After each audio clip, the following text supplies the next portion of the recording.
नमस्कार दोस्तों, एक बार फिर से स्वागत है आप सभी का।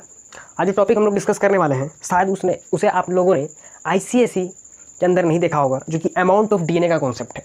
इस टॉपिक को मैं इस चैप्टर में इसलिए इन्वॉल्व कर रहा हूँ क्योंकि एसफेस समझने के लिए आपको ये अमाउंट ऑफ डीएनए का कॉन्सेप्ट समझना पड़ेगा, या ये समझने के लिए कि ह्यूमन में 46 क्रोमोसोम रहते हैं टोटल, 23 पेयर में कैसे रहते हैं, किस तरह से रहते हैं, उस चीज़ को समझने के लिए अमाउंट ऑफ डीएनए और इसके साथ एक कॉन्सेप्ट और जुड़ा है, वो पॉलाइडी का कॉन्सेप्ट है।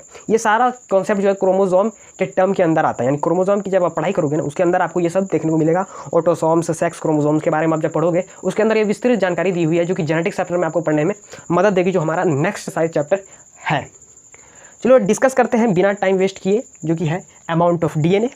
मैं मनदीप कुमार आप सभी का स्वागत करता हूँ ईजी विथ आईसीएसई चैनल में। चलिए शुरू करते हैं अमाउंट ऑफ डीएनए को। तो देखिए, हमारे पास मैंने कुछ फेजेस के बारे में आपको बताया था। हमने सेल साइकिल के चैप्टर को शुरू किया था। सेल साइकिल में ही एक टर्म आता है, तो हमने क्या देखा था कि हमारे पास टोटल कितने फेज हैं। हमारे पास टोटल है 4 फेज, आप सभी को पता होगा।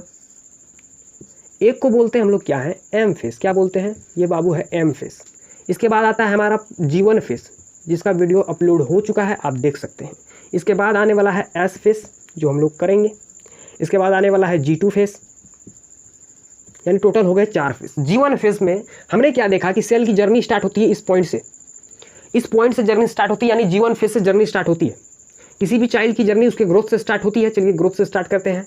मैंने ग्रोथ फेज को पढ़ाया, उसमें मैंने आपको समझाया कि कैसे आरएनए डीएनए का सिंथेसिस होता है, कैसे आरएनए डीएनए में ट्रांसफर करके हम प्रोटीन का निर्माण कर सकते हैं, वगैरह वगैरह। This all things I have discussed in this video. G1 phase पर जो वीडियो है, डिस्क्रिप्शन में जाइए, लिंक मिलेगा, वहाँ से जाकर आप देख सकते हैं।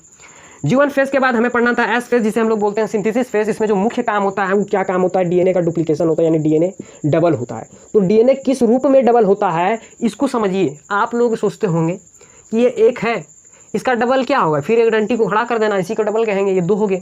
सिंपल सी बात है। डबल कोई सोचता है यही ना कि 2 का 4 होना, सही सोचते हैं, सोचना में कोई गलती नहीं, यही एग्जैक्ट यही होता है। लेकिन कुछ अलग प्रक्रिया इसके अंदर है। क्या है, कुछ अलग प्रक्रिया है। कैसा प्रक्रिया, उसी को समझने के लिए तो आए हैं।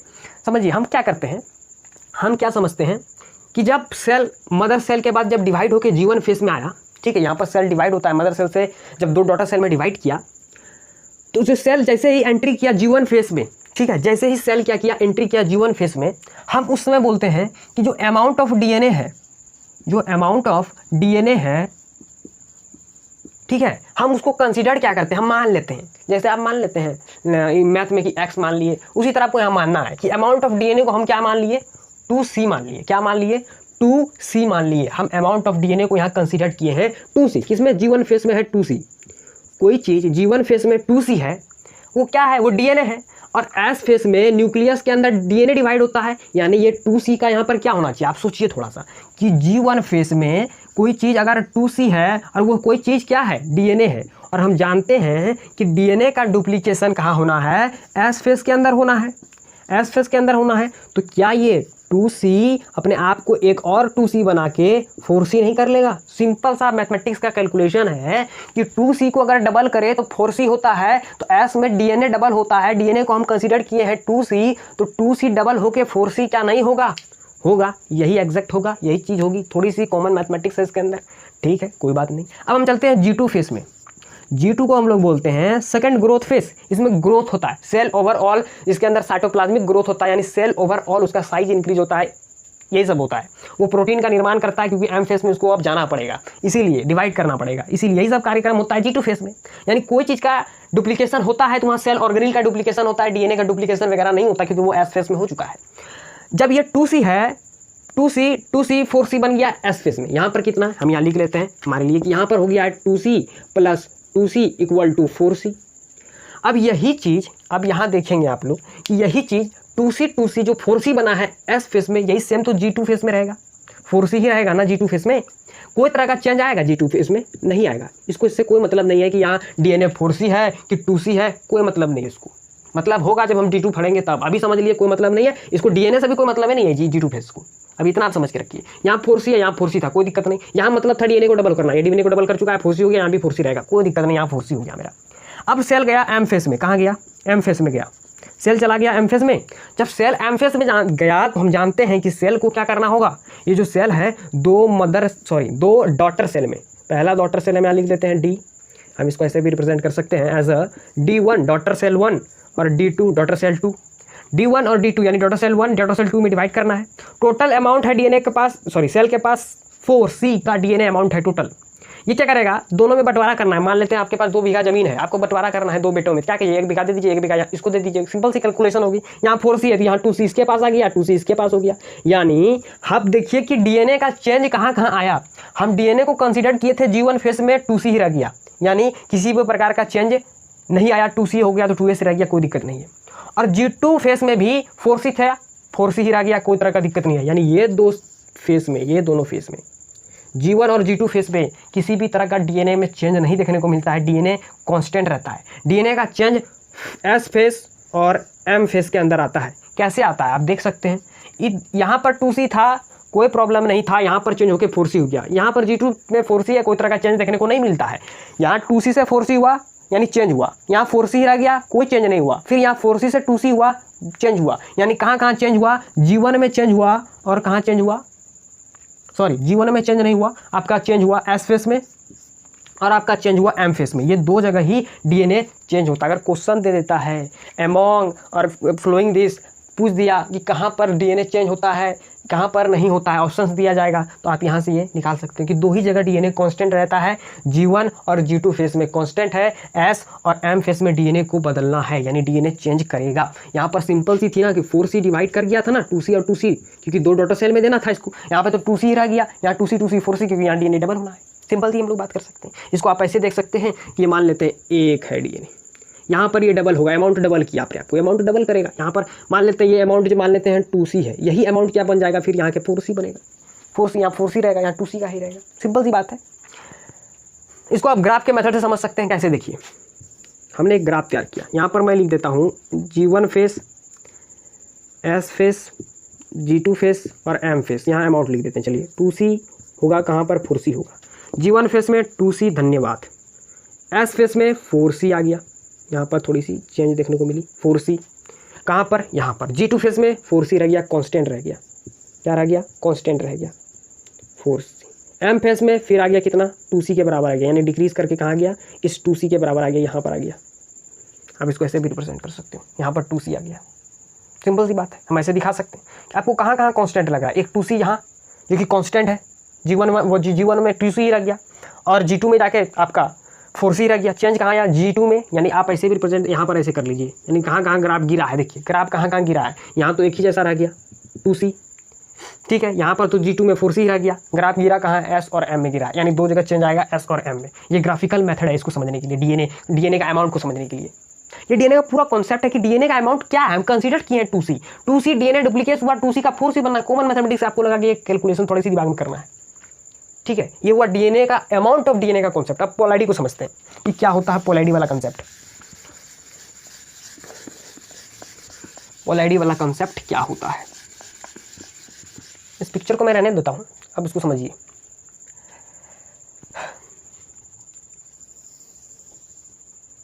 चलिए फेसेस को ड्रॉ कर दिया जाए। यहां पर जो है क्रोमोजोम है, मैं बात कर रहा हूँ, कोई भी कितना भी क्रोमोजोम है, कोई भी सेल है, पर्टिकुलर ह्यूमन सेल है तो 46 क्रोमोजोम रहते हैं। आपको पता ही होगा कि ह्यूमन में 46 क्रोमोजोम रहता है, 23 का पेयर में रहता है। उसी कॉन्सेप्ट को समझने के लिए पोलैरिटी एक टर्म आया कि कितना number of sets of chromosome होना चाहिए किसी सेल के अंदर, वो पोलैरिटी बताता है। कौन बताता है, पोलैरिटी बताता है। देखिए यहाँ पर क्रोमोजोम है, दिस इज माई क्रोमोजोम, ठीक है। ये G1 फेस है, धन्यवाद, कोई तरह का दिक्कत नहीं है कि ये G1 फेस है। अब इस हम ऐसे थोड़ा सा बना देते हैं जिससे आपको पूरी तरह से विजन क्लियर हो। ये एक क्या है, क्रोमोजोम है। G1 फेस में हम एक क्रोमोजोम को दिखा दिए, ठीक है। S फेस में क्या होता है, देखिए ये क्रोमोजोम क्या करेगा, मतलब डबल होगा, क्रोमोजोम डबल हो गया। कैसे हो रहा है आपको मैं समझाता हूँ। G2 फेस में जो है ये सेम रहता है, ठीक। अब बात करते हैं M फेस की। M फेस में क्या चेंज आएगा, M फेस में क्या चेंज आएगा जानते हैं, ये टूटेगा कुछ इस प्रकार से। ये बहुत बेहतरीन कॉन्सेप्ट है, इसको समझ लीजिए। जब मैंने क्रोमोसोम का लेक्चर आपको करवाया था, मैंने आपको क्या बताया था, ये होता है भैया डीएनए जब कंडेंस करता है बनाता है क्रोमेटिन। जब क्रोमेटिन पूरी तरह से कंडेंस हो जाता है एक क्रोमोजोम बनता है कुछ इस प्रकार से। इसको हम लोग क्या बोलते थे, this is our DNA, this is our chromatin. क्या दिखता है हमको? क्रोमेटीन दिखता। ये इसी को बोलते हैं क्रोमोजोम। देखिए क्रोमोजोम सिर्फ और सिर्फ विजिबल होता है एम फेस के अंदर, G1 फेस के अंदर नहीं होता, एस फेस के अंदर नहीं होता, G2 फेस के अंदर नहीं होता। लेकिन पोलैरिटी का कॉन्सेप्ट समझाने के लिए मैंने उसको एक्चुअल जो है क्रोमोजोम को यहाँ पिक्चर को मैंने यहाँ पर बनाया है, ठीक है।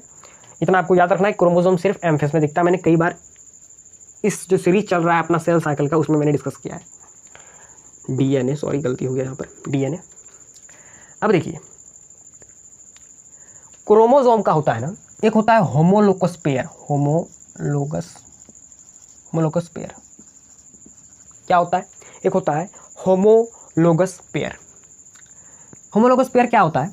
कोई भी चीज़ का पेयर, एक जैसा दिखने वाला पेयर। ए का पेयर ए एक जैसा दिख रहा है, इस ए का पेयर ये एक जैसा दिख रहा है, इस बी का पेयर ये एक जैसा दिख रहा है, इस बी का पेयर ये एक जैसा दिख रहा है। यानी एक जैसे दिखने वाले, क्या एक जैसे दिखने वाले पेयर, जैसे आपका चप्पल होता है, दोनों एक जैसे ही दिखते हैं। वो चप्पल आप मान लीजिए, कई तरह की चीज़ आते हैं जो एक जैसे दिखते हैं एक दूसरे के, इसी को बोलते हैं होमोलोगस पेयर। अब मैं चीज़ यहाँ पर ड्रॉ कर रहा हूँ, उसको आप थोड़ा सा समझिए। मैं अगर बना दूँ, ठीक है, मैं ये बना देता हूँ, ठीक है, मैं इसको ए नाम दूँ, इसको मैं ए नाम दूँ, ठीक है, इसको मैं अगर बी नाम देता हूँ, इसको मैं बी नाम दूँ, इसको मैं सी नाम दूँ, सी नाम दूँ। ये होमोलोगस पेयर है। इसका कहने का क्या मतलब हुआ कि ये जिस तरह है ना, वो इसी तरह का ये भी दिखेगा आपको। क्या दिखेगा? ये वाला दिखेगा। बी का जो ये है दोनों डिट्टो है, सेम शेप साइज सब चीज़ कॉरस्पॉन्डिंग है एक दूसरे का कॉरस्पॉन्डिंग है। सी क्या है? ये जैसा है वो ऐसा है, ठीक है, यानी कॉरस्पॉन्डिंग है, शेप सेम साइज जो है सब दोनों का एक ही है, ठीक है, ये मान लेता हूँ मैं। ये जो है G1 के अंदर एक क्रोमोजोम है। यहाँ कितना क्रोमोजोम आपको दिख रहा है? एक दिख रहा है। यहाँ कितना दिख रहा है? एक ही दिख रहा होगा। यहाँ भी कितना दिख रहा है? एक ही दिख रहा है, ठीक है, यहाँ एक ही दिख रहा है। यहाँ एक क्रोमोजोम, एक यहाँ भाग में टूटा, एक यहाँ में टूटा, यहाँ ए में टूटा, यहाँ बी में टूटा। मैं लिख देता हूँ ए या बी में टूटा, ठीक है। इस कॉन्सेप्ट को समझने के लिए यहाँ पे आप देखिए, ध्यान देंगे कि इसमें एक फेरा है, एक लिखा, यहाँ दो फेरा है तब फिर भी एक लिखा, दो फेरा है तब फिर भी एक लिखा, यहाँ दो फेरा है तब फिर भी एक लिखा, यहाँ डिवाइड कर गया, फिर इसको एक लिख देते हैं, इसको दो लिख देते हैं। कॉन्सेप्ट समझ में नहीं आ रहा है? इसको एक, फिर भी इसको एक, समझिए। टोटल नंबर ऑफ क्रोमोजोम चाहे ह्यूमन सेल के अंदर कितना है? 40 है ना। जितना भी क्रोमोजोम एक पर्टिकुलर सेल के अंदर आता है ना, उसको हम लोग एन से रिप्रेजेंट करते हैं। किससे रिप्रेजेंट करते हैं? एन से रिप्रेजेंट करते हैं। इस एन को बोलते हैं कि वो हिप्लॉइड क्रोमोजोम है। कैसा है? हिप्लॉइड है, ठीक है। हम पूछेंगे कि value of N in the human cell कितना होता है? 46 होता है। किसके लिए है? 46 क्रोमोजोम के लिए है यूज हुआ है एन, ठीक है। Total number of chromosome in किसी भी तरह का सेल में उसको रिप्रेजेंट करेंगे किससे? एन से, जो कि 46 होगा, ठीक है। यहाँ पर एन का संख्या कितना है? 1 2 3 4 5 6। यहाँ एन कितना है? N is equal to 6। Haploid के लिए ये दिखाते हैं। एक चीज़ और हम रिप्रेजेंट करते हैं, that is 2n is equal to 6, जो कि n is equal to 2n is equal to आप लिख सकते हैं 3। एक चीज़ रिप्रेजेंट हम ऐसे करते हैं, एक चीज़ हम रिप्रेजेंट ऐसे करते हैं। इसको बोलेंगे हिप्लॉइड, इसको बोलेंगे डिप्लॉइड। क्या बोलेंगे? Diploid cell. Haploid chromosome, diploid chromosome. कहने का क्या मतलब है कि मैंने क्रोमोजोम वाले वीडियो में आपको एक चीज़ डिस्कस किया था कि ये होता है क्रोमोजोम का स्ट्रक्चर। यहाँ होता है सेंट्रोमियर, याद होगा। यहाँ पर होता है क्या? सेंट्रोमियर। इसी को बोलते हैं टेलोमियर। मुख्य इंपॉर्टेंट है कि ये सेंट्रोमियर और ये दोनों होते हैं सिस्टर क्रोमेटिड। सिस्टर क्रोमेटिड याद होगा आपको तो। सिस्टर क्रोमेटिड, सिस्टर क्रोमेटिड कहने का क्या मतलब है कि अगर ये ए है तो ये भी ए है। जितना चीज़ इसके इस फेरा के इसके अंदर है, वही चीज़ इसके अंदर भी है। समझ में आया? मैं बोलूँ ये ए है तो ये ए है और ये भी ए है, ये ए है और ये भी ए है, ये है ए और ये है ए। कभी भी क्रोमोजोम का नंबर जो है ना, वो कभी भी नहीं बदलता है, वो एक फिक्स नंबर है। बदलता क्या है? अमाउंट ऑफ डीएनए बदलता है। देखिए यहाँ इसको भी क्रोमोजोम बोलेंगे, इसको भी क्रोमोजोम बोलेंगे। ये कैसा क्रोमोजोम है? जो कि अभी डुप्लीकेट नहीं किया है वैसा क्रोमोजोम है, वैसा क्रोमोजोम इसको हम लोग बोलेंगे। जो अभी रिप्लीकेट नहीं किया है अनरिप्लीकेटेड क्रोमोजोम बोलेंगे, ठीक है। ये भी एक क्रोमोजोम है, हम इसको भी एक क्रोमोजोम कंसिडर करेंगे जिसके पास सिर्फ एक ही क्रोमेटिड है। क्या है? सिर्फ एक ही क्रोमेटिड है। ये अपने आप का एक जैसा एक एक और फेरा बनाना, एक जैसा और फोटोकॉपी करना और वो सेंट्रोमियर से जाके जुड़ना, ये सिस्टर क्रोमेटिड का निर्माण करता है। ये इसकी का मतलब होता है कि डीएनए डुप्लीकेट किया, यानी यही चीज का कॉपी यहाँ पर बनना, यही है पोलैडी का कॉन्सेप्ट। क्या है? पोलैडी का कॉन्सेप्ट है। हम जो बात कर रहे थे ना कि ह्यूमन सेल में 46 क्या होते हैं? क्रोमोसोम्स होते हैं। 46 क्रोमोसोम्स होते हैं, ठीक है। वो किसकी कैसे होते हैं? 23 के जोड़े में होते हैं। कैसे होते हैं? 23 के जोड़े में होते हैं। होते कितने हैं? 46 होते हैं। 23 के जोड़े में होते हैं। 23 के जोड़े में ये हुआ एक, तो ये हुआ, मान लेते हैं ये है मेरा पहला क्रोमोसोम, तो ये हुआ दूसरा, ये हुआ ए, तो ये हुआ ए, ये पहला पेयर हुआ क्रोमोसोम का। क्या हुआ? ये पहला पेयर हुआ क्रोमोसोम का, इसी को बोलेंगे पहला पेयर क्रोमोसोम का। ये होमोलोगस पेयर है, एक जैसे दिखने वाले हैं। तो हम क्या लिख सकते हैं ह्यूमन के लिए कि n = 46 लिख सकते हैं कि नहीं, और 2n = 23। क्या लिख सकते हैं? n = 46, 2n = 23। एक जैसे दिखने वाले होमोलोगस पेयर होते हैं। जब ह्यूमन का जो फादर जो सेल डिवाइड करता है ना, तो एक जोड़ा रह जाता है, एक जोड़ा गायब हो जाता है, एक जोड़ा चला जाता है किसके पास? एक जोड़ा चला जाता है उसका डॉटर सेल के पास। यही होता है यहाँ पर, ये कॉन्सेप्ट चलता है। यही कॉन्सेप्ट यहाँ पर चलता है कि डीएनए का डबल होना क्या होता है? पोलैडी का कॉन्सेप्ट क्या है कि कभी भी क्रोमोसोम डिवाइड नहीं करते। क्या डिवाइड करते हैं? डीएनए का अमाउंट डिवाइड करता है। डीएनए का अमाउंट डबल होता है। क्रोमोसोम की संख्या यहाँ भी एक है, यहाँ भी एक है, यहाँ भी एक है। क्रोमोसोम का सिस्टर क्रोमेटिड यहाँ पर डिवाइड हो गया, क्रोमेटिड चेंज हो गया, वो वही उतना ही रह गया, ये उतना ही रह गया। यह है होमोलोगस पेयर, एक जैसे ही दिखने वाले क्रोमोसोम को बोलते हैं होमोलोगस पेयर। ये है पोलैडी का कॉन्सेप्ट, ये है डीएनए का कॉन्सेप्ट। ये तो बहुत आसान है, ये थोड़ा सा है समझने लायक। अगर आपको समझ में ना आए वीडियो को रिपीट करके देखिए कि क्रोमोसोम नहीं चेंज होता है, उसका एक फेरा और बदल गया, एक फेरा और आ गया, उसके साथ जुट गया, तो यहाँ ये पोलैडी का कॉन्सेप्ट को क्रिएट करता है, ठीक है। अगर इसी तरह का इसमें कितना होने वाला है बताइए, इसमें इसी तरह का कितना होने वाला है टोटल? अगर ये ह्यूमन सेल होता तो कितना होता? 46 होता कि नहीं होता? 46 होता। कितने होते? इसी तरह के 46 होते क्रोमोसोम इसी तरह के आपको 46 मिलते, 23 के जोड़े में मिलते, 46 मिलते और 23 के जोड़े में मिलते। ये हो गया पहला जोड़ा 1 2, इसी तरह जोड़ के आप 46 तक जाइए, ये पहला पेयर। फिर आपको मानिए ये दूसरा पेयर आपको दिख गया, ये दूसरा हुआ। टोटल क्रोमोसोम यहाँ कितना जानते हैं? 1 2 3 4, 4 क्रोमोसोम है, पेयर में है 2। n का वैल्यू यहाँ 4 है, क्रोमोसोम 4 रहेगा, लेकिन 2n का वैल्यू कितना हो जाएगा? 2 हो जाएगा यहाँ। ये होता है हिप्लॉइड और डिप्लॉइड का कॉन्सेप्ट। यही चलता है कॉन्सेप्ट पूरे आपके क्रोमोसोम के अंदर। यही कॉन्सेप्ट आपको एस फेस के अंदर भी पढ़ना है। तो ये फुल्ली मैं आशा कर रहा हूँ कि आपको ये कॉन्सेप्ट समझ में आया होगा, अमाउंट ऑफ डीएनए का और पोलैडी का। मिलते हैं नेक्स्ट वीडियो में, जिसमें हम लोग डिस्कस करेंगे एस फेस